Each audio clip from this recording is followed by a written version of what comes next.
수험생 여러분, 막바지 학습에 고생 많습니다. 자, 이제 본고사도 다가오고 있습니다. 이제 여러분들은 나름대로 좀 불안하시기도 하고, 또 다른 사람은 다 잘하는 것 같은데 나는 좀 모자라는 것 같고, 이렇게 불안한 심정이 수험생들의 공통점이죠.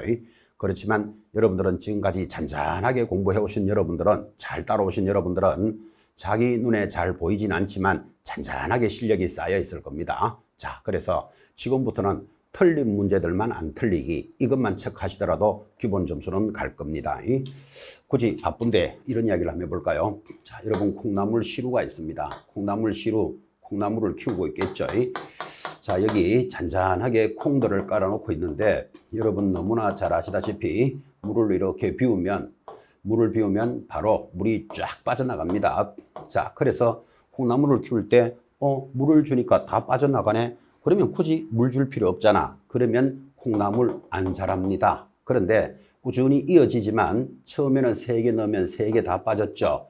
이제 자꾸 들어가면 3개 중에 2개만 빠집니다. 1개는 남아있다, 이런 뜻이겠죠. 또 넣으면 조금씩 쌓여서 여러분 눈에는 안 보이지만 콩나물은 잔잔하게 자라게 되어 있습니다. 자, 우리는 그래서 100점을 요구하지 않죠.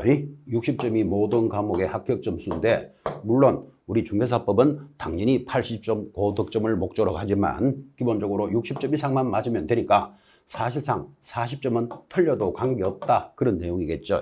그래서 자신감 가지시고, 자, 지금까지 기본적으로 50점 대에 다 와 있을 겁니다. 자기는 잘 모르지만 시험을 쳐보면 50점 대에는 와 있으니까 지금부터 남은 시간 동안 틀린 문제만 안 틀리게 체크하시더라도 기본 점수는 갈 겁니다. 그래서 힘내시고, 자, 지금 이제 백선 족집게가 출발되는데 100개를 던져놓고, 자, 여기서 우리 몇 개 나오는지 한번 해봅시다 라는 마무리 수업입니다. 자, 이 단원을 잘 이해하시면 제일 좋겠고, 문제를 풀어보다가 보니까 잘 안 돼, 또 어려워, 헷갈려, 이런 부분들은 옆에 빈 메모지에 메모지를 적어 놓으십시오. 지문 적는데 큰 시간 안 들죠. 그리고 눈으로 문제를 푸는 것하고 한번 적어놓고 보는 게 또 다릅니다, 여러분들. 그래서 자, 지금부터는 본시험 전까지 이 백선 특강을 잘 들으시고, 이 지문에서 잘 안 되는 부분, 잘 틀리는 부분, 볼 때마다 헷갈리는 부분 부담 없이 옆에 적는 겁니다. 그러면 한 페이지 정도 나올 겁니다. 자, 이 한 페이지를 잘 가지고 지금부터 남아있는 기간 동안에 천천히 해결을 하되, 중간에 해결이 되면 지우면 되죠. 그죠? 그러면 양이 더 줄어들 겁니다. 그 양이 줄어든 한 장짜리를 본고사 치른 날, 전날 딱 보고 요거 나오면 안 틀리면 되는 거잖아. 그죠? 그렇게 해서 오답 노트라 해가지고 자기가 어렵거나 헷갈리거나 이해가 안 되거나 나오면 틀리거나 이런 부분들을 하나 적어 보시기 바랍니다. 어쩌면 적으면서 해결되는 게 30%는 될 겁니다. 눈으로 보는 것하고 또 다릅니다. 굳이 바쁜 시간에 문자 하나 써볼까요? 예전에 어른들은 그죠? 독서 100편 의자현, 이런 표현을 했습니다. 독서, 책을 100번 읽으면 독서 100편 의자현, 스스로 깨치게 된다, 이런 이야기가 있고, 예전에 영화 같은 데 보시면 왜 서당 공부할 때 선생님이 읽으시면 앞에 학생들이 중얼중얼 계속 따라 읽죠. 그죠? 그렇게 중얼중얼 따라 읽으면서 100번만 읽으면 그 뜻을 알 수 있고, 그렇게 알았는 내용들은 잘 지워지지 않습니다. 근데 우리는 지금 뭐 100번이나 읽어볼 시간은 당연히 없죠. 그러니까 유심히 보면 반드시 봤던 흔적이 남아있기 때문에 여러분들은 절대로 포기하지 마시고, 틀리는 지문 안 틀리기, 이를 목표로 꼭 관리해 주시기 바랍니다. 자, 족집게 백선 놓고 이제 여기서 몇 개나 나오는지 지금부터 한번 시작을 해 보겠습니다. 1번 지문입니다. 여러분 많이 공부했습니다. 지금 이제 백선까지 왔는 단계에서 나 이런 내용 처음 보는 거다, 이것도 웃기는 사항이죠. 그래서 많이 보신 것들에 대해서, 자, 개공사의 중개에 관한 설명입니다. 틀리는 것은 몇 번입니까? 답이 3번에 있습니다. 자, 3번. 중개행위에 해당하는지 여부는 진정으로 거래 당사자들을 위해 거래를 알선하려는 의사를 가지고 있었느냐는 개공사의 주관적 의사에 의한다. X죠. 당연히 객관적 의사에 따릅니다. 이런 표현입니다. 자, 많이 그림을 그렸지만 물건을 파는 사람 갑이 있습니다. 사는 사람 을이 있겠고, 여기 개공사가 지금 중개를 하는 그림인데, 자, 이 개공사가 중개를 하면서 중개 사고가 났습니다. 사고가 나니까 개공사가 뭐라고 이야기하는가 하면, 나 이거 중개하려고 했는 거 아니다 라는 이 사람의 의사를 따라야 되겠습니까? 이 행위가 몇 번을 했고 어떤 모양을 갖추었고 어떤 상태였는지를 객관적으로 판단해야 되겠습니까? 객관적으로 판단해야 되죠. 그래서 주관적 의사 하니까 틀렸다. 답은 3번인데 이제 이런 질문에서 여러분들이 주의하셔야 될 것, 여기 진정으로 이런 표현들이 참 좋은 표현이죠. 또는 여기 성실하게 이런 거 막 들어갑니다. 진정으로 성실한 개공사의 주관적 의사에 따른다. 진정으로 성실한 이런 말이 들어가면 맞는 것 같이 보인다니까요. 반드시 주관적 의사가 아닌 객관적 의사로 판단한다. 이게 판례의 모습이죠. 자, 그래서 틀린 거 3번 들어왔습니다. 나머지 공부해 볼까요? 1번, 거래계약의 체결이란 계약서 작성, 중도금, 잔금의 지급, 등기 서류의 인도 인수 행위는 해당하지 않는다. 맞다. 여러분, 계약이 체결되었다라는 말은 당사자 의사가 성립되었다. 그럼 굳이 이야기한다면 의사가 성립되면 뭐합니까? 계약금 주고받죠. 그럼 여기까지가 계약의 체결이고, 이제 계약서가 계약금이 지급되면 중도금, 잔금 또는 등기서류 등은 계약의 이행이라 합니다. 그래서 계약금까지 거래 계약의 체결이라는 부분을 잘 익혀보시기 바랍니다. 중도금 이후의 행위를 뭐라고 부른다고요? 계약의 이행이다. 이렇게 말합니다. 2번, 중개는 사실 행위로서 유상으로 행해지는 반면 위임은 타인의 사무 처리를 위한 계약으로서 신뢰를 기초로 하여 무상계약이 원칙이다. 정반대로 이어지죠. 자, 중개는 사실 행위로서 유상이라면 위임은 신뢰관계를 기초로 하되 무상으로 이어지니까 이거 반대로 적으면 어리어리해집니다. 그러니까 여러분이 한쪽을 딱 잡으셔야 돼. 하나를 딱 잡으면 나머지는 반대인데 우리 판례는 이 중개와 위임이 가장 유사하다 이렇게 되어 있습니다. 자, 그러면 중개는 그림에서 보다시피 중개를 하면 수수료 받는다는 거 이해하시죠? 그러니까 유상이 원칙이잖아, 그죠? 그런데 위임은 무상이 원칙이에요. 이렇게 이야기할까요? 아저씨가 바쁘게 나가면서 집사람에게 내 인감을 좀 떼놓으시오. 내가 오늘 좀 바쁩니다. 하고 위임을 하잖아, 그죠? 그럼 위임을 하면 집사람이 동사무소에 가서 인감을 떼와서 저녁에 아저씨한테 당신이 부탁한 인감을 떼왔어 이렇게 주면 수고했어 하고 수수료 10,000원 주는 거 본 적이 없죠. 그래서 위임은 무상이라는 개념을 지금 사례를 넣어서 이렇게 이해를 하셔야 됩니다. 이게 반대로 들어옵니다. 중개는 사실행위로서 무상으로 하면 틀리잖아, 적은 거죠. 그래서 이 개념의 의미를 딱 잡고 위임과 중개가 유사행위지만 해당 내용이 정반대로 되어 있음을 스스로 잘 보고 계셔야 됩니다. 4번, 중개라 하면 중개대상물에 대해서 당사자 간의 매매, 교환, 임대차, 그 밖의 권리의 덕실 변경에 관한 행위를 알선하는 것. 이게 용어의 정의죠. 이 중개의 정의는 이 그림 속에 그대로 포함이 되어 있습니다. 자, 중개가 뭐라고요? 중개 대상물에 대하여 거래 당사자들이 이 물건을 매매도 하고 교환도 하고 임대도 하면서 그 밖의 권리라는 것에 대해서 서로 간에 덕실이 변경되는 것을 이렇게 알선해 주는 것, 이를 중개란다. 용어 그 자체를 이 그림으로 익히는 겁니다. 5번 부동산 중개의 3요소는 알아야 되겠죠. 중개 대상물, 의뢰인, 개공사를 말한다. 여기는 그대로죠. 자, 중개가 되기 위한 3요소. 첫째 뭐가 있어야 된다? 중개 대상물, 그리고 의뢰인, 그리고 개공사. 이 세 사람을 중개의 3요소다 이렇게 부릅니다. 그래서 여러분 잘 알다시피 이 그림 자체가 용어의 정의도 나타나지만 중개의 3요소도 그대로 나타나는데 여기 의뢰인 하면 여기 매수자도 의뢰인이죠. 그래서 이 그림 자체가 3요소를 그대로 표시해 주고 있습니다. 자, 이거를 여러분들은 이것이 3요소다 이렇게 공부를 하셔야 되는데 이거를 대충 공부하면 중개가 되기 위해서는 중개 보수가 있어야 한다. 이런 거 들으면 X죠. 여기 중개라는 내용에는 보수가 절대로 들어가지 않죠. 그런데 가만히 생각해 보면 우리가 현장에서 중개할 때 중개 보수 받는다는 것 너무나 잘 아시잖아, 그죠? 이런 문제가 섞이면 틀린다 이 말이에요. 중개가 되기 위해서는 중개 보조원이 있어야 한다. 웃기는 소리죠. 중개에는 중개 보조원이라는 개념은 없습니다. 그래서 중개의 3요소를 공부할 때는 이것을 그림으로 보되 이 그림이 우리가 지금까지 공부했던 중개를 나타내는 모습이죠. 중개 대상물, 의뢰인, 그리고 개공사 하나라도 빠지면 중개가 되지 않습니다. 자, 그래서 틀리는 건 몇 번? 3번 하고 이 성실한 진정으로 주관적 이런 지문에 주의하셔야 됩니다. 객관적으로 판단한다 라는 내용이었습니다. 2번 내려갑니다. 자, 개공사가 행하는 공인중개사법상 중개업에 대한 설명으로 틀리는 것을 찾으시오. 어쩌면 용어의 정의에 대해서는 중개업이 시험에 제일 많이 나왔습니다. 틀리는 것 역시 3번에 보입니까? 자, 부동산 중개는 재산상 법률 행위인 동시에 부동산의 교환, 매매, 임대차 등의 계약을 중개하는 잘 나가다가 상사중개이다 X입니다. 우리 부동산 중개는 민사중개입니다. 살짝 좀 어렵죠. 그래서 상사중개는 상법에 적용을 받는 거고 민사중개는 상법 외에 적용을 받는 것을 민사중개라고 합니다. 자, 우리는 공인중개사법을 따르니까 공인중개사법은 상법에 적용받는 거 아니죠. 그러니까 상사중개하면 틀리고 민사중개라고 부르는 겁니다. 요 3번의 용어가 살짝 어렵지만 한번 기억해 놓으셔야 됩니다. 우리가 하는 부동산 중개는 무슨 중개? 상사중개가 아닌 민사중개다. 이렇게 기억을 합니다. 자, 그럼 이제 틀린 게 3번 돌아서니까 1번.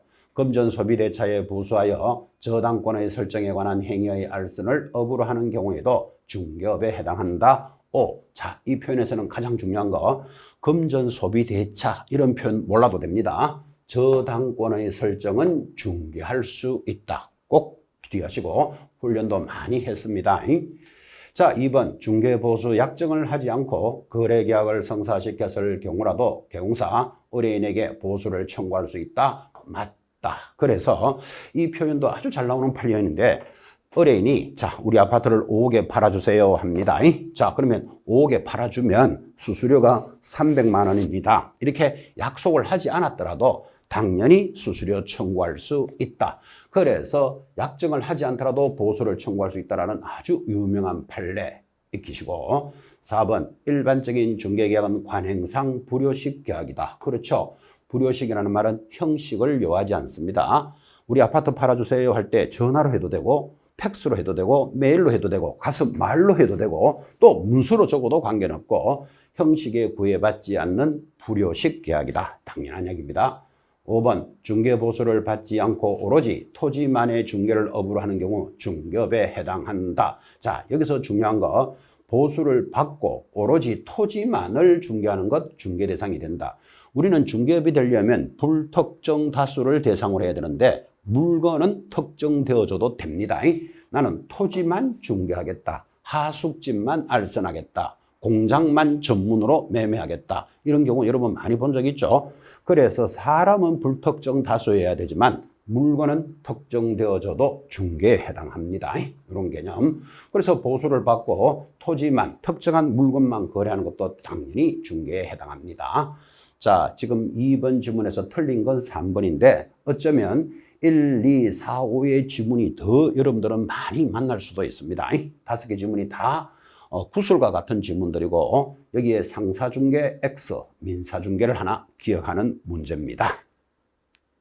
3번 넘어가 볼까요? 자, 3번 공인중개사법상 역시 용어의 정의입니다. 틀리는 것을 찾으시오. 지금 용어에 관련되는 문제가 판례와 용어 정의 그 자체를 법조문으로 보고 있는데 한 문제를 위해서 지금 3번째 연습하고 있습니다. 그리고 여러분한테 본 수업에서 항상 전달했지만 다른 내용들은 이해를 해야 된다면 용어의 정의는 반드시 암기해야 된다. 글자 그대로 봐야 된다. 이런 이야기도 많이 했고 지금 그 용어를 지금 묻고 있습니다. 틀리는 것을 찾으시오. 자, 답이 1번에 보입니까? 소공사라 하면 개공사에 소속된 공인중개사로서 개공사의 업무를 보조하는 자를 말한다. 뭐가 빠졌습니까? 수행도 하고 보조합니다. 그래서 소공사라는 표현이 뜨면 업무를 수행, 보조 두 단어가 딱딱딱 붙어 있어야 되는데 지금 여기 수행이 없잖아. 그죠? 이렇게 되면 소공사는 수행, 계약서 등을 작성 못한다라는 정의가 되니까 틀린 게 1번입니다. 글자 그대로 암기합니다. 확인해 볼까요? 자, 중개보조원은 이렇게 공부를 하면 항상 나와야 되는 것 공인중개사가 아닌 자부터 들어오고 개공사에 소속되어 중개대상물에 대한 현장 안내 및 일반 서무 등 개공사의 업무와 관련된 그것도 단순한 업무를 보조만 하는 자죠. 자, 그렇게 해서 용어의 정의 글자 그대로 들어왔고 용어를 그대로 익히는데 이 공인중개사가 아닌 자를 잘 빼고 냅니다. 그럼 이거 빼더라도 말이 너무나 매끄러워. 그래서 반드시 중개보조원이라는 용어를 공부할 때는 공인중개사가 아니면서부터 찾으셔야 됩니다. 정확하게 들었죠?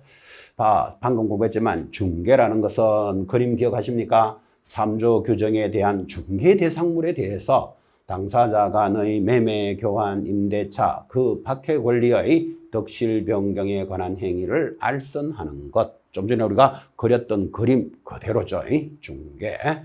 자, 4번 공인중개사라 하면 저하고 공부한 사람들은 참 많이 공부했습니다. 이 공인중개사를 일반적으로 시험에 합격한 자를 말한다. 그러면 틀린다 그랬잖아요. 우리끼리 말하면 시험에 합격한 자도 공인중개사 맞잖아요. 이거는 이해하는 거고 용어의 정의는 암기입니다. 이 법에 어떻게 돼 있다? 이 법에 의해 자격을 취득한 자 이렇게 돼 있지 합격한 자라고 돼 있지 않잖아. 그죠? 그럼 여러분들은 왜 합격해도 공인중개사 맞잖아요. 이렇게 물을 수 있는데 시험은 1차와 2차로 구분이 되어 있고 1차에 합격한 자 보고 우리는 공인중개사를 하지 않습니다. 반드시 자격을 취득해야 됩니다. 정확하게 들어오고 또 이런 것들을 자격을 취득하고 중개업을 영위하는 자 쓸데없는 말 갖다 붙어도 틀립니다. 용어는 글자 그대로 공부할 것 6개 1년 동안 여러분한테 강조해 왔습니다. 자, 5번째 개공사라 하면 주로 우리는 개공이라 그러죠. 공인중개사법에 따라 개설 등록한 자 자격증이 있어도 등록을 해야만 영업을 할 수 있으니까 개공은 등록한 자다. 그런데 또 등록을 하고 중개업을 영위한 자를 말한다. X 등록을 하여 등록증을 교부받은 자를 말한다. X입니다.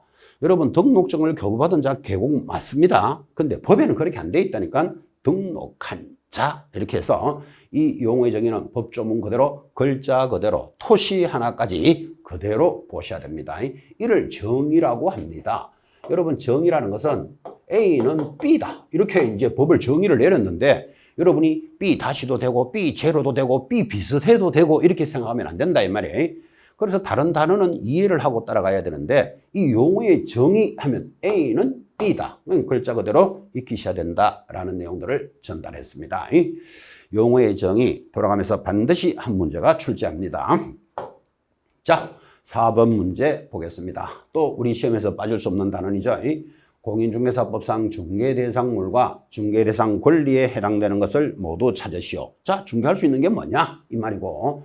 자, 우리는 법조문에서 배우기를 중개할 수 있는 중개대상물은 토, 건, 입, 광, 공을 공부했습니다.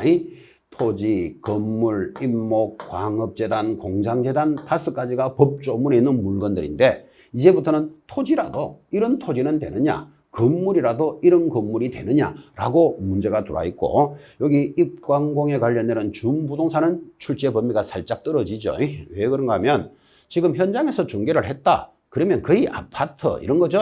그러니까 건물이 가장 많지만 당연히 토지도 거래를 합니다. 주로 중개는 여기서 일어나니까 입광공에 대해서는 10년에 한 번꼴로 들어옵니다. 그런데 여기 입광공에 대해서 문제가 들어오면 살짝 까칠하죠. 왜? 자주 안 보는 것들이니까. 제가 기억하기로는 최근 지금 5년 전까지는 전부 토건에 대해서만 출제가 됐습니다.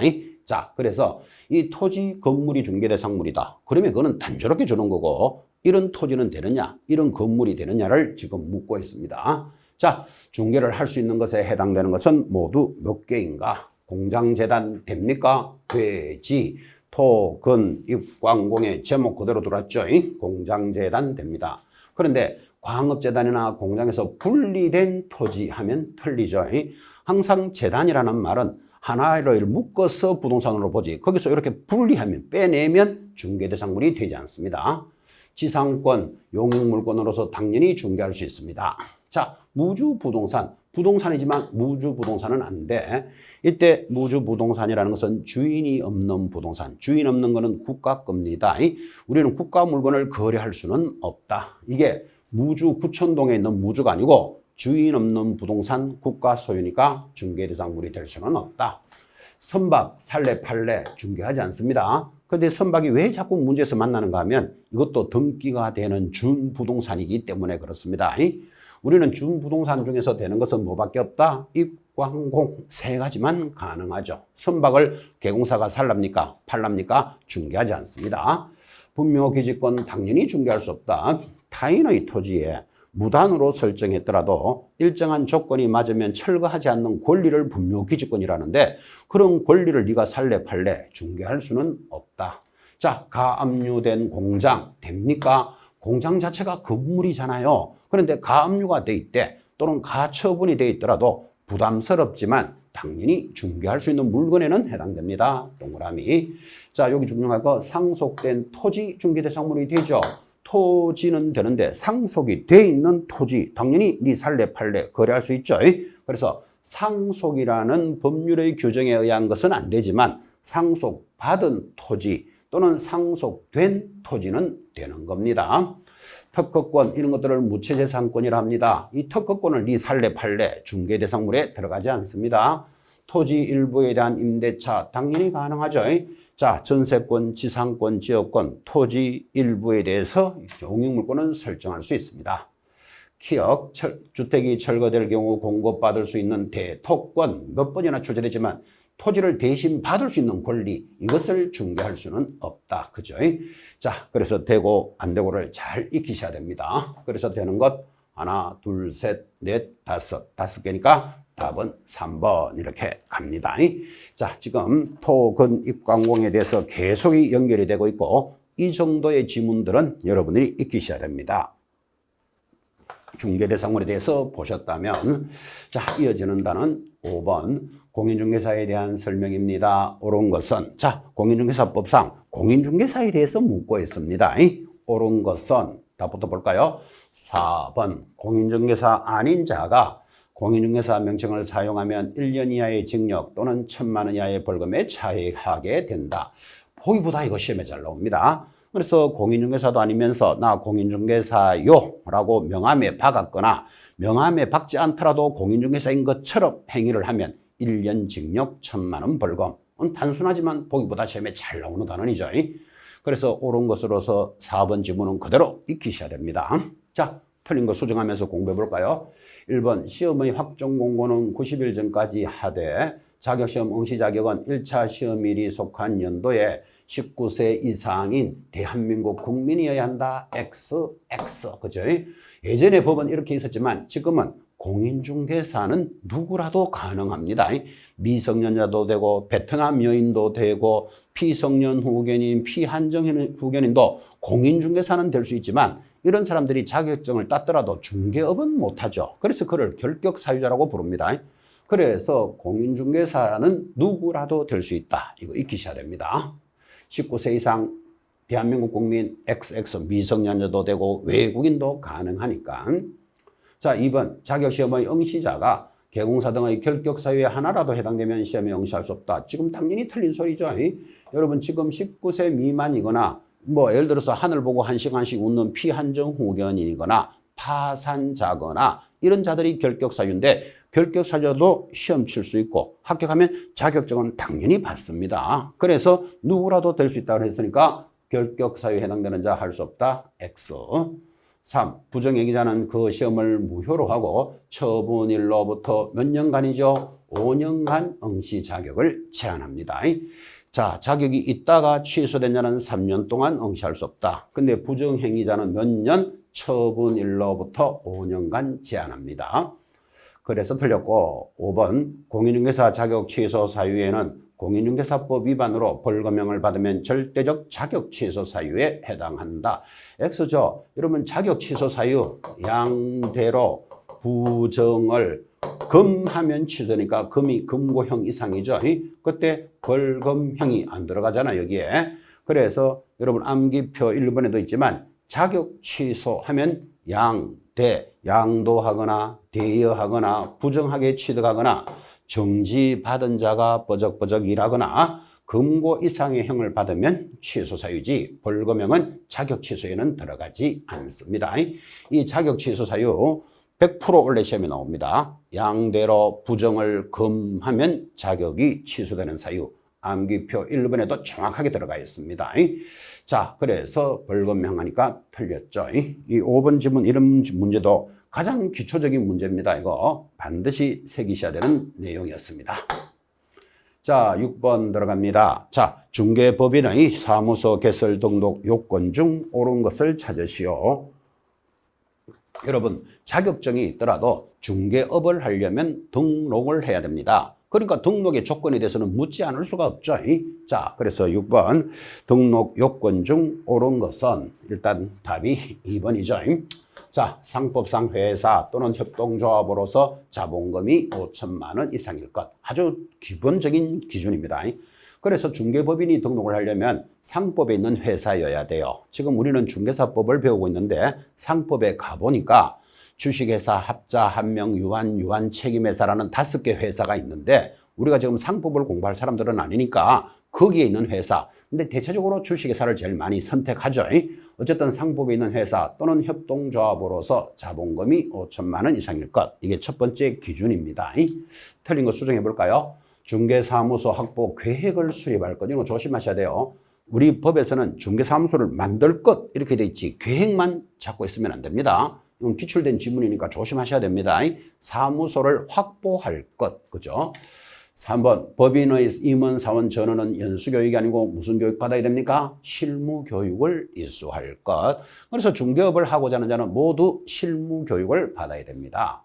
4번 중개업과 감정평가업을 영위할 목적으로 설립된 법인일 것. 여러분 감정평가업이 법인의 업무에 들어가지 않죠.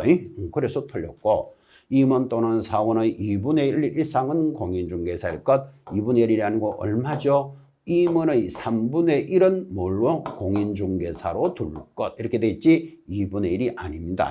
그래서 법인의 사원 임원의 3분의 1이 공인중개사인 것을 알고 있느냐? 지금 그런 문제죠.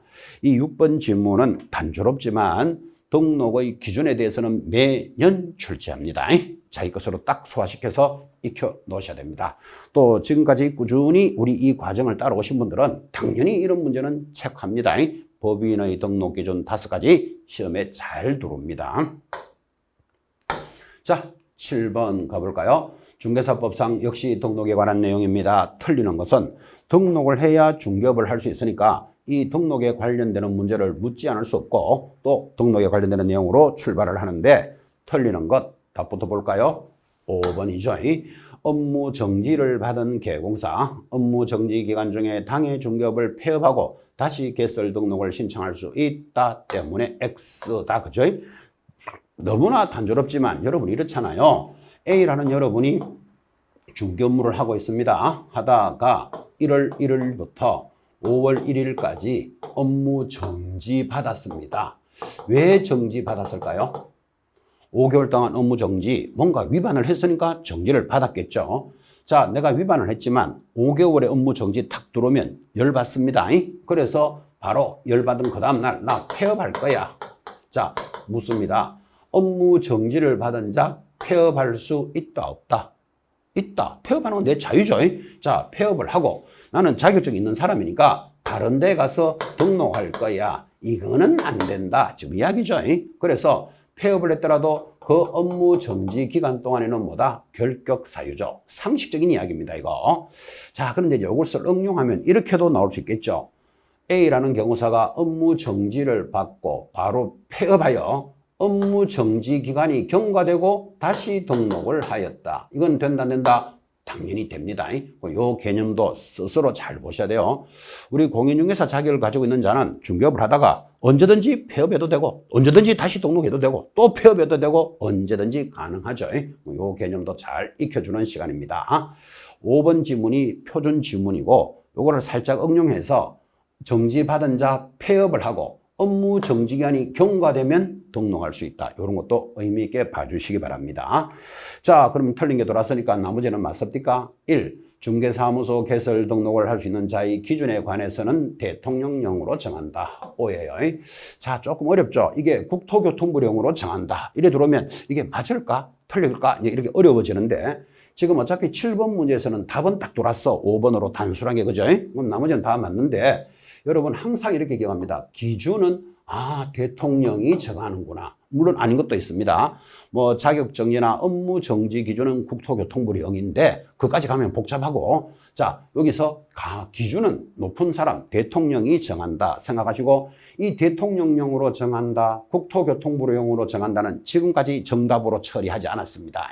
이거 무슨 말인가 하면 여러분이 대통령령 또는 국토교통부령 이런 게 나오면 이 문제는 지문 없는 걸로 보면 된다고, 답으로 처리 안 하니까. 그러면 2, 3, 4, 5 중에 틀린 게 있을 거다 이렇게 기억하시면 돼요.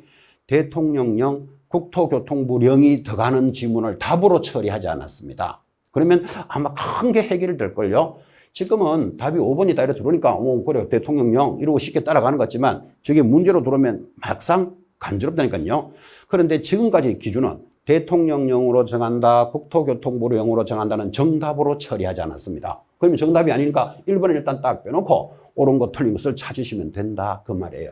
지금은 당연히 5번이 답으로 들어왔고, 자 2번 등록관청이 등록을 한 때는 국토교통부령이 정하는 바에 따라, 이제 이런 게 들어오면 어렵다 이 말이에요. 대통령령이 정하는 바에 따라 뭐 이러면 이게 맞을까 틀릴까 고민하잖아 지금, 그죠? 국토교통부령이 정하는 바에 따라 등록증을 교부해야 한다 옵니다. 그래서 기준은 높은 사람 대통령이 정하고, 서류를 내줄 때는 대통령의 쫄병인 국토교통부 장관이 등록증을 교부해 줍니다. 그렇게 스토리를 기억해도 됩니다. 기준은 대통령이 정하면 그 기준에 따라서 서류를 내줄 때는 대통령이 쪽팔리게 서류 내주지 않습니다. 대통령의 쫄병인 국토장관이 서류를 교부하는데 답으로 처리하지 않는다니까요. 지금 어차피 답은 5번에 들어와 있으니까. 그래서 여러분들은 대통령령, 국토교통부령이 들어오면 이거는 이제 지문에 답이 해당 사항이 없다 이렇게 딱 놓고 3개 중에 답을 찾으면 된다고, 그런 표현입니다.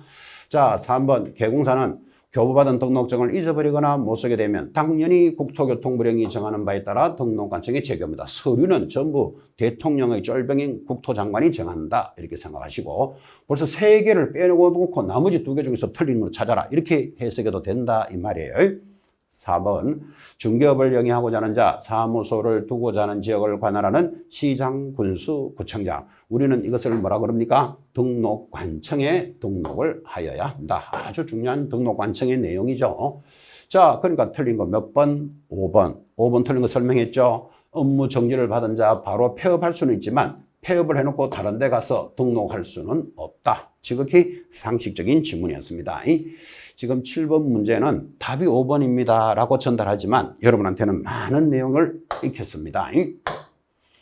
8번 들어갑니다. 자, 등록관청이 다음 달 10일까지 중개협회에 통보할 사항이 아닌 것은, 자 이런 것도 통보 사항이 6가지나 되지만 6가지가 되니까 이제 객관식 문제를 만들기가 좋죠. 그런데 왜 협회에 통보를 해야 되는가를 가만히 한번 생각해 봐요. 등록관청에서 어떤 신고가 돌았는데 이걸 협회에 통보 안 해주면 협회가 몰라. 협회가 모르는 것들을 통보해줘서 관리할 수 있도록 해주겠다. 지금 그런 취지죠.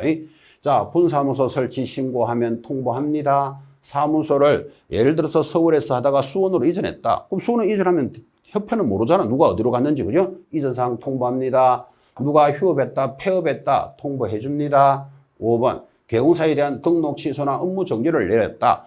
등록관청이 업무 정지나 취소를 내렸으면 협회는 모르잖아 지금, 그죠? 그래서 협회가 관리하도록 통보하는데 자격 취소도 사실은 협회가 모르죠. 근데 이건 통보하지 않습니다. 왜 안 할까요? 하면 자격증에 관련되는 것은 모두 시도지사 관할이니까 지금은 등록관청이 통보하는 거잖아, 그죠? 그래서 자격 정지, 자격 취소는 통보하지 않습니다. 아니 그러면 협회가 모르잖아요. 그래 모르는데 자격 정지나 자격 취소는 시도지사 관할이지 등록관청의 관할이 아니죠. 여기 답으로 잘 들어옵니다. 자, 그러면 통보하는 것 6가지 다 기억하시든지 아니면 자격 정지와 자격 취소는 통보하지 않는다. 이런 것들을 역으로 익히는 거예요. 시험에서는 이렇게 나온 바도 있습니다. 등록사항은 통보하는데 등록증을 재교부받으면 등록증 재교부받은 거 통보하지 않는다. 이것도 답으로 돌았습니다. 여러분 등록은 누가 했는지 모르니까 통보하겠죠. 근데 그 등록증 받은 자가 잊어버렸어. 그래서 등록관청에 가서 새로 등록증을 재교부받는 것까지 통보해 줄 필요는 없죠. 어차피 그 자는 등록이 돼 있는 자니까. 그죠? 자, 그래서 이 통보하는 사항이 6가지나 되니까 객관식 문제 이렇게 그는데 여러분들은 암기를 하셔도 좋겠고, 아니면 이거 통보 안 해주면 협회가 모르잖아, 그래서 통보한다, 이렇게 익히되 답으로 들어오는 게 있다니까요. 자격 취소, 자격 정지, 등록증 재교부는 통보하지 않는다. 답으로 잘 의미를 가지셔도 됩니다. 9번 문제 넘어갑니다. 자, 9번은 이제 사무소 개설 등록의 결격 사유로 접어드는데, 여러분 등록을 해야만 중개업을 할 수 있다 그랬잖아, 그죠? 근데 등록이 안 되는 사유가 있어. 그 등록이 안 되는 사유를 결격 사유라 부르고, 이 중개업을 못하는 결격 사유는 시험에서 빠진 적이 한 번도 없습니다.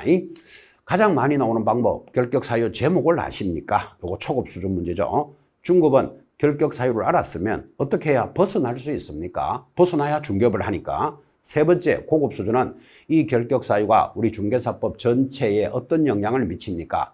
초급, 중급, 고급의 수준으로 출제가 되는데 어느 방법이 제일 많이 나올까요? 초급이 가장 많이 나옵니다. 작년에도 다음 중 결격 사유를 찾으시오. 이거 제목 알고 있느냐 이 문제잖아, 그죠? 다음 중 결격 사유에 해당되지 않는 자를 찾으시오. 이렇게 제목을 묻는 게 가장 많이 나옵니다. 그래서 여러분 결격 사유 12가지는 반드시 제목을 익히셔야 됩니다. 그렇게 또 수업을 지금까지 진행해 왔습니다. 자, 그런 문제로서 9번 결격 사유에 해당되는 자를 찾으시오. 그러니까 여러분 당연히 제목을 알고 있느냐를 묻는 거예요. 자, 답은 2번에 있습니다. 해당되는 자, 금고 이상의 형의 집행유예를 받고 그 유예기한이 만료된 날로부터 2년이 경과되지 아니한 자 결격 사유죠. 이게 왜 중요한가 하면 좀 전까지는 집행유예를 받고 유예기간이 만료가 되면 결격 사유에서 벗어났는데 지금은 더하기 2년이 더 지나야 되는 게 도입이 되었습니다. 자, 그래서 지금 이 문제에서 결격 사유에 해당되는 것 2번은 제목을 그대로 기억하셔야 됩니다. 그럼 나머지는 다 벗어났나요? 자, 1번 금고 이상의 선고유예 중에 있는 자. 여러분 선고유예가 탁 들어오면요 옆에 적어요. 지금 선고유예 옆에는 아무것도 아니다. 결격 사유도 아니고 시험 못 치는 사유도 아니고 아무것도 아닙니다. 그래서 선고유예가 지금 뭐길래 결격 사유가 아닙니다. 이런 거 지금 설명하기 늦었잖아요. 지금 내일 모레 시험인데 지금, 그죠? 그래서 선고유예만 딱 뜨면 아무것도 아니다. 결격 사유 아닙니다. 3번 파산 선고를 받고 복권이 되고 1년이 경과되었답니다. 자, 파산 선고를 받은 자 복권만 되면 되는데 1년이 경과됐으니까 여러분들은 넉넉하다 이렇게 기억하셔야 됩니다. 벗어났죠? 4번 공인중개사 자격을 취득하고 10년이 경과된 자. 자격증 받고 10년 지났다고 니는 중개업을 못한다. 그런 사유 있다 없다? 없습니다. 자랑인지 폼인지 모르지만 저도 공인중개사 12회 자격자입니다. 12회 합격한 자격자인데 지금 뭐 수업을 하고 있지만, 자, 12회 자격자면 원래가 34회 시험이잖아요. 약 20년이 지났는데 제가 12회 자격증을 땄다고 지금 나가서 중개업을 못할까요? 당연히 할 수 있죠. 10년이 경과됐다고 결격 사유라는 말은 없기 때문에 그래요. 그리고 슬쩍 덤으로 저는 자격증 있습니다. 이렇게 자랑도 한번 하고 지나갑니다. 재미로 이야기합니다. 여러분 지금 긴장된 시간이니까. 자, 5번 도로교통법을 위반하여 벌금 300만 원 이상을 선고받고 3년이 경과되지 않은 자. 여러분하고 전달할 때마다 우리 중개사법에서 여기 벌금형이 딱 보이면 저절로 밑에 지금 적으셔야 됩니다. 이 벌 3은 결격 사유다. 벌금만 보면 밑에다 적기를 이 벌 3 이 법을 위반해야 돼. 그래서 이 벌 3이 노래 제목이니까 도로교통법, 변호사법, 폭행죄로 인한, 그럼 다 틀리는 거예요. 벌금만 보면 노래 제목이 뭐라고요? 이 벌 3이 결격 사유죠. 그건 지금 도로교통법이니까 당연히 결격 사유가 아니고, 이 2번이 지금 결격 사유로 들어왔는 것은 이번에 도입이 됐기 때문에 100% 출제할 거다. 이렇게 여러분 딱 의식하시고, 집행유예가 만료된 날로부터 더하기 2년이 지나야 된다. 이 지문도 꼭 스스로 훈련해 주시기 바랍니다. 2번 지문은 반드시 자기 걸로 만드셔야 됩니다. 10번 들어왔습니다. 역시 결격 사유에 관련되는 내용입니다. 틀리는 것을 찾으시오. 이 문제가 살짝 좀 어렵습니다. 자, 틀리는 것 답이 3번이죠. 개공사가 결격 사유에 해당되어 등록 취소를 받으면 취소된 날로부터 3년 하면 X예요.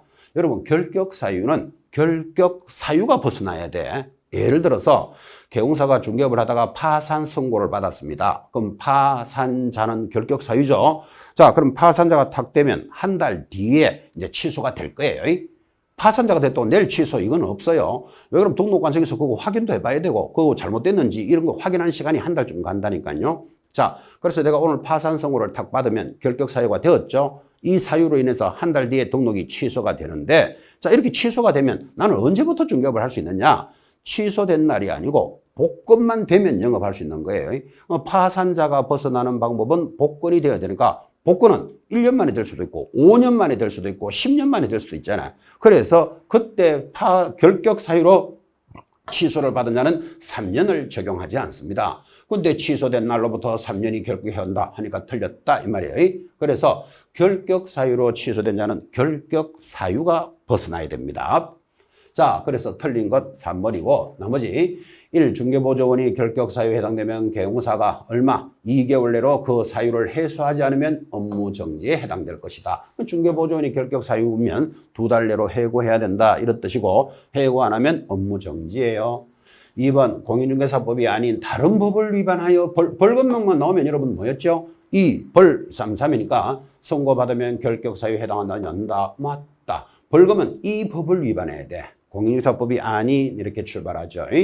자, 4번 다른 법률을 위반하여 금고형을 선고받으면 개공사 등이 될 수 없다. 그죠? 여러분 금고형이 탁 들어오면요. 이건 징역하고 같다 그랬잖아. 그죠? 그러면 금고나 징역을 받으면 그동안에 어디 가 있어야 된다? 교도소 가 있어야 되잖아. 교도소 가 있는 동안에 중개업을 못 한다는 건 상식이죠. 그리고 우리 법은 징역이나 금고를 받은 자가 교도소 가서 종료, 만기 출소된 날로부터 3년은 지나야 중개업을 할 수 있습니다. 그래서 다른 법률 위반으로 이런 데 헤매지 말고 금고나 징역형이나 같은 거라 그랬잖아. 그죠? 그러면 이런 문제가 딱 들어오면 이 법이든 저 법이든 금고나 징역을 받으면 교도소 가 있는 동안에는 중개업을 못하니까 끝나고 얼마가 지나야 된다? 3년이 지나야 돼요. 그래서 앞으로 금고, 징역이 딱 보이거든. 이 법이나 저 법이나 이렇게 기억하셔야 돼. 그래서 다른 법률을 위반했더라도 금고형의 선고를 받으면 개공사 등이 될 수 없다. 맞다. 교도소 가 있어야 되니까 금고나 징역은 같은 거라고 이해하라 그랬습니다. 5번 개공사가 중개업무 중 결격 사유에 해당한다 해서 개공사의 효력이 자동으로 소멸되는 것은 아니다. 그러므로 등록관청은 개공사 등이 결격 사유에 해당하는지 여부를 확인하기 위해서 관계기관에 조회할 수 있다. 자, 지금 저 개공사가 등록을 하러 왔는데 형을 받은 사실이 있는지 또는 집행유예 기간 중에 있는지 일반인들은 알 수가 없죠. 그래서 등록관청이 그 내용을 확인할 수 있다라는 조문이 들어온 거고, 그 개인의 정보는 개인들이 확인할 수 있는 거 아니죠. 중개협회가 확인한다. 그러면 틀리잖아. 그죠? 등록관청이 그런 관계를 확인할 수 있다. 그건 당연히 맞는 말이겠죠. 자, 그래서 틀리는 거 3번인데, 요 3번 지문 여러분 잘 틀립니다. 그러니까 개공사가 결격 사유에 해당되어 등록 취소를 받으면 취소된 날로부터 3년 하면 무조건 X. 결격 사유가 벗어나야 된다. 그럼 결격 사유가 벗어나는 게 1년일지 3년일지 5년일지 복권되는 게 언제인지 우리가 알 수가 없잖아. 그죠? 그래서 3년을 적용하지 않는다는 이 3번 지문을 반드시 소화시키시기 바랍니다. 보기보다 이거 질문도 많이 들어오고 또 나올 때마다 틀립니다. 취소된 날로부터 3년 하면 맞다. 이렇게 들어간다니까 지금. 그죠? 특별히 3번은 훈련해 놓으셔야 됩니다. 11번 들어갑니다. 자, 11번도 역시 결격사유에 관련되는 연결된 내용인데 다음 중 개공사 중 등록이 취소가 된 자는 기본적으로 3년간 중개업을 못하죠. 여기에 해당되지 않는 자를 찾으시오. 답이 3번입니다. 자, 여기 다음 결국은 등록이 취소되고 3년간 종사할 수 없는 자 해당되는 것 한번 볼까요? 중개사법을 위반하여 징역 1년에 집행유예 2년을 선고받고 등록 취소 처분이 된 개공사. 자, 여러분 집행유예를 받으면 집행유예 2년에다가 더하기 2년이 지나야 되잖아요. 그럼 이거 얼마다? 4년이죠. 그러면 취소되고 3년에 적용되지 않는 게 아니고 4년이 지나야 되겠고, 파산 선고를 받고 취소를 받은 개공사, 파산 선고 받은 자는 어떻게 돼야 된다? 복권이 되어야 중개업을 할 수 있죠. 그럼 복권이 3년 만에 될지 4년 만에 될지 모르잖아요. 그러니까 3년이 적용되지 않잖아요. 중개업에 종사할 수 없는 자가 아니잖아. 이건 3년이든 5년이든 알 수가 없으니까. 4번 봅시다. 공인중개사인 개공사가 사망을 하여 취소를 받았대. 사망한 자한테 3년간 적용한다. 말이 안 되죠. 네 죽은 자 보고 3년 있다가 와라. 그럴 수는 없는 거잖아. 그죠? 그래서 사망하면 3년을 적용하지 않습니다. 자, 마지막 등록 기준이 미달됐답니다. 등록 기준이 미달돼서 취소가 되면 등록 기준만 채우면 일해주겠다. 3년을 적용하지 않는다니까, 그죠? 그런데 3년간 종사할 수 없는 자는 당연히 몇 번? 3번이죠. 우리 중개사법은 임시중개시설물을 설치하여 취소되면 이거 무조건 몇 년? 더하기 3년이 지나야 됩니다. 자, 그래서 여러분들은 이 11무 문제를 이렇게 해결하시기 바랍니다. 등록이 취소되고 3년간 할 수 없는 자는 지금 답은 3번인데 이 3년이 적용되지 않는 거를 딱 찾아내면 된다고. 취소되고 3년을 적용하지 않는 거. 첫째 1번 사망, 해산. 여러분 죽은 자 보고 3년 있다가 와라. 그럴 일이 없죠. 뭐 3년을 적용 안 하잖아요. 개인이 죽으면 사망, 법인이 죽으면 해산. 그렇게 부릅니다. 자, 2번 지금 하고 있지만 결격 사유로 취소된 자는 3년을 적용하지 않습니다. 그럼 3년을 적용하지 않으면 뭐를 적용합니까? 결격 사유가 벗어나야 된다니까. 자, 3번 등록 기준 미달이죠. 등록 기준이 미달되어 취소된 자는 3년을 적용하지 않습니다. 왜? 등록 기준만 채우면 일할 수 있으니까. 자, 그럼 요거 3년을 적용하지 않는 것만 잘 알고 계시면 이제 나머지 것들은 다 해당되겠지. 뭐 임시시설물로 취소되었다. 3년 지나야 되겠죠. 이중 등록해가지고 취소되었다. 3년 지나야 되겠죠. 뭐 이중 소속으로 취소가 되었다. 3년 지나야 되겠죠. 그래서 다 3년이 지났는데 3년이 적용되지 않는 것, 요 부분만 잘 암기를 하시라고. 그죠? 이 부분이 제일 어렵습니다. 결격 사유 중에서. 자, 자기 것으로 반드시 소화시키셔야 될 내용이었습니다. 자, 한 문제만 더 하고 잠깐 쉬겠습니다. 공인중개사법상 다음은 개공사가 사용할 인장에 관한 내용인데 옳은 것을 찾으시오. 인장, 휴업, 폐업, 제목 하나에 무조건 한 문제씩입니다. 자, 옳은 것을 찾으시오. 답이 5번에 있습니다. 자, 분사무소에서 사용할 인장은 법인의 주된 사무소 소재지를 관할하는 등록관청에 등록합니다. 그래서 지점에 관련되는 것은 모두 본점에서 처리한다. 이렇게 공부하죠. 자, 옳은 게 돌았으니까 수정할까요? 개공사가 중개업무에 사용할 인장은 반드시 개설 등록증을 교부받기 전에 등록해야 한다. 반드시 때문에 틀렸습니다. 인장 등록은 업무 개시 전 또는 내가 등록을 신청할 때 할 수도 있다. 이렇게 돼 있지. 반드시 등록증 교부 전에 하면 틀리고 2번 개공사가 작성한 계약서에 등록된 인장을 사용하지 않았다면 법적 효력은 없다. X죠. 인장을 등록 안 하면 6월 이내에 업무 정지 사유지만 인장을 등록하지 않거나 사용하지 않았다 해서 계약이 무효가 되지는 않습니다. X. 3번 개공사가 작성한 계약서에는 등록된 인장을 사용해야 되고 인장을 변경하면 7일 내로까지는 좋았죠. 7일 내로 등록관청에 변경 신고한다면 틀려요. 인장은 무한다 등록합니다. 등록. 아주 요거 만만찮은 문제죠. 그래서 7일 내로 변경 등록하여야 한다. 그래서 여러분들은 제목을 인장은 신고한다가 아니고 인장은 등록한다. 이거 기억해 놓으셔야 됩니다. 우리 중개사법에서 등록하는 게 두 군데입니다. 인장 등록합니다. 그리고 중개사무소도 뭐합니까? 등록합니다. 그래서 등록하는 건 두 가지밖에 없어. 그럼 이 등록을 두 가지만 딱 잡으시면 나머지는 뭐 신고거나 허가거나 뭐겠지. 그죠? 자, 다시 인장 신고하는 게 아니고 인장 뭐? 등록. 중개사무소 등록합니다. 등록하는 건 두 가지밖에 없으니까 특별히 이런 것들은 유념하셔야 됩니다. 이 3번 지문에 변경 신고한다 이런 거 들어오면 굉장히 아픈 문제죠. 의식을 딱 해놓으셔야 돼. 인장은 등록 사항이다. 있고. 자, 4번 중개사무소를 공동으로 사용하는 개공사 대표자가 보정한 인장을 등록한다.